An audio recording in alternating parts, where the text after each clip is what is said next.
RD. Sharma exercise 6.3 question number 35। Question number 35 CBSE 2025 में पूछा गया है सर। क्वेश्चन क्या बोल रहा है, if the point A 6,1 B p,2 C का कोऑर्डिनेट दिया हुआ 9,4 एंड डी का दिया हुआ 7,q दिया हुआ are the vertices of parallelogram ABCD, find the values of p and q। Hence check भी करना है कि एबीसीडी जो है ना वो रेक्टेंगल, क्या बोल रहा है, एबीसीडी रेक्टेंगल और नॉट है या नहीं, यानी रेक्टेंगल है या नहीं, ये भी चीज हम लोग को चेक करना है, ठीक है ना। तो चलिए इसको रिजॉल्व करते हैं। पहले लिखेंगे क्या, यहाँ पर आपके पास जो कोऑर्डिनेट दिया हुआ वो चीज लिख लेते हैं, ठीक है ना। यानी यहाँ पे इसको हम मान लेते हैं क्या, यहाँ पे जो लेट किए हुए लेट ओ एक्स कॉमा वाई, कितना सर, ओ को एक्स कॉमा वाई मान लिया, ठीक है ना। और यहाँ पे कहेंगे यहाँ पे कि A C and B D intersect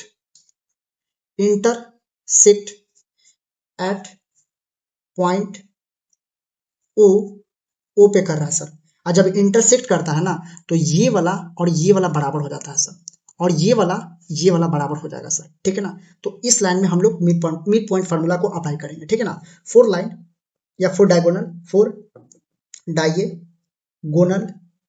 किस पे काम करेंगे सर, एसी के लिए।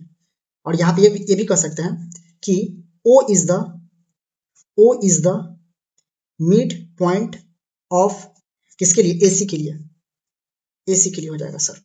अब एसी के लिए बात करते हैं तो मिड पॉइंट का फार्मूला फॉर एक्स कोऑर्डिनेट के लिए x1 प्लस x2/2, और x के जगह पे x से उसको रहने दीजिए, x1 का वैल्यू 6, x2 का वैल्यू 9/2, 9 6 15 यानी 15/2, यानी x का जो वैल्यू आया 15/2 आया, 15/2 आया। y के लिए बात करते हैं, y1 प्लस y2/2, y1 के जगह पे 1 है, y2 के जगह पे 4 है और बटा 2, यानी y का जो वैल्यू आया सर, थोड़ा सा y का जो वैल्यू आया सर 5/2 आया, ठीक है।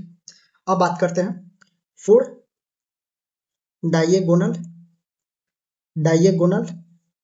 बीडी के लिए, यहां भी O क्या होगा, is the mid point of BD,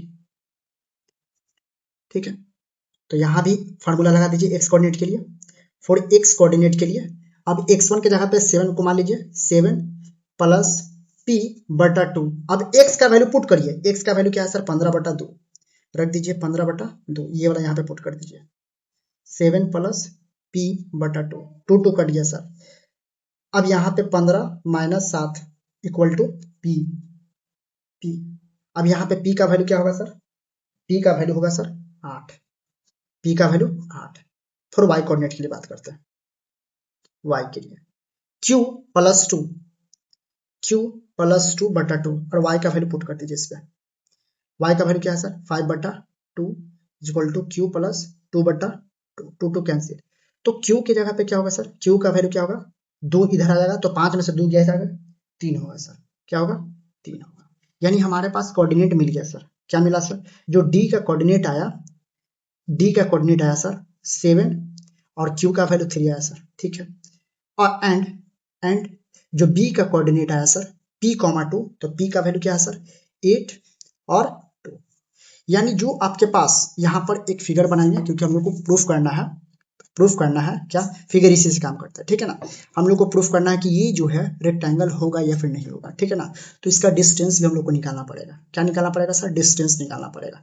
तो p का वैल्यू क्या है सर, p का वैल्यू हम लोग को 8 आया है सर, तो यहाँ पे 8 रख दीजिए, 2, ठीक है। उसके बाद 7, q, तो q के जगह पे हम लोग को कितना है सर 3 है, तो यहाँ पे बस 3 मान के रखिए, ठीक है ना, क्योंकि हम इसका सब साइड का डिस्टेंस फार्मूला से वैल्यू फाइंड करेंगे, ठीक है ना। तो चलिए इसको निकालते हैं, पहले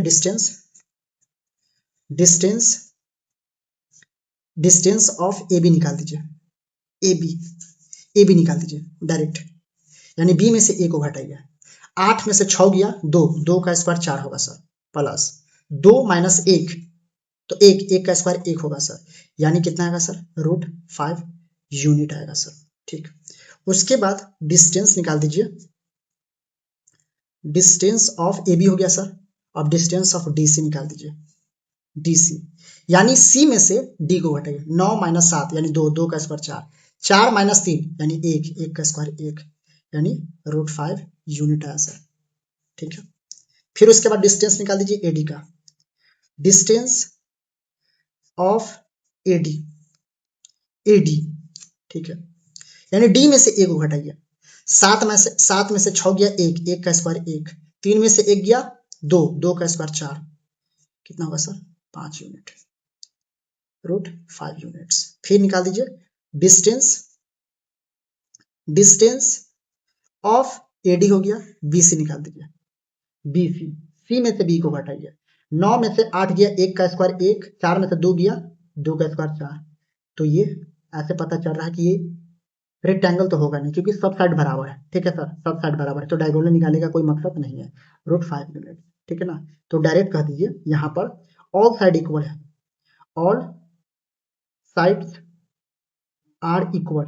अब सब साइड इक्वल है, ऑल साइड इक्वल मतलब कितना, ऑल साइड्स आर इक्वल, लिख दीजिए सर, क्या आया है √5 यूनिट आया सर। और रेक्टेंगल क्या होता है सर, अपोजिट साइड इक्वल होता है, लेकिन ये तो सब साइड इक्वल है, तो यहाँ पर कहिए हेंस, हेंस इट इज